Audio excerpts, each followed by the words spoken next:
مرد کی غیرت کا اندازہ اس کے ساتھ چلتی عورت کے لباس سے لگایا جاتا ہے۔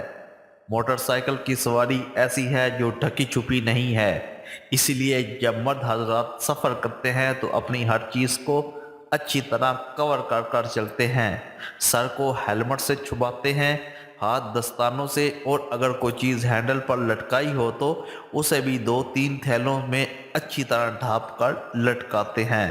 مگر اس سواری پر سب سے اہم چیز جسے مرد حضرات اکثر و بیشتر کھلا چھوڑ دیتے ہیں وہ ان مرد حضرات کی اپنی عزت ہوتی ہے، یعنی ان کے گھر کی عورت، ماں، بہن، بیٹی یا بیوی کی روپ میں بیٹھی ہوئی وہ عورت جو انہی کے پیچھے بیٹھی ہزاروں نگاہوں کا توجہ کا مرکز بنتی ہے۔ آپ کے پیچھے جب یہ چھپانے والی چیز بیٹھ جائے تو ایک بار اتر کر مکمل جائزہ لیں، کیا آپ کی آنکھ اس نظارے کو گوارا کرے گی؟ میں یقین سے کہہ سکتا ہوں کہ ایک غیرت مند مرد کبھی بھی بیہودگی برداشت نہیں کر سکتا۔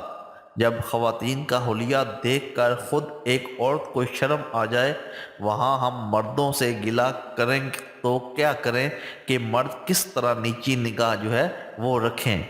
شلواروں کے پانچے گھٹنوں سے اوپر، آستینے نہ ہونے کے برابر،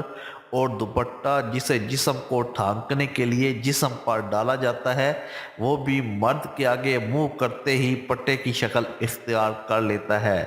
اور اس پر انتہائی چست و باریک لباس۔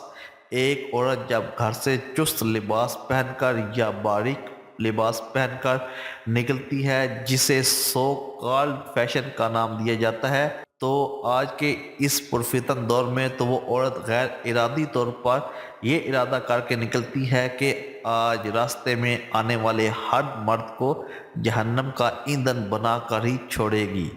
تعجب اس بات کا نہیں کہ عورت تنگ اور بیہودہ لباس کے ساتھ گھر سے نکلتی ہے اور شرمندہ بھی نہیں ہوتی اپنے اس گمراہ کن فعل سے، بلکہ حیرت کی بات یہ ہے کہ اس عورت کے والدین، باپ، بھائی، شوہر، ان کی غیرت یہ سب کیسے گوارا کر لیتی ہے۔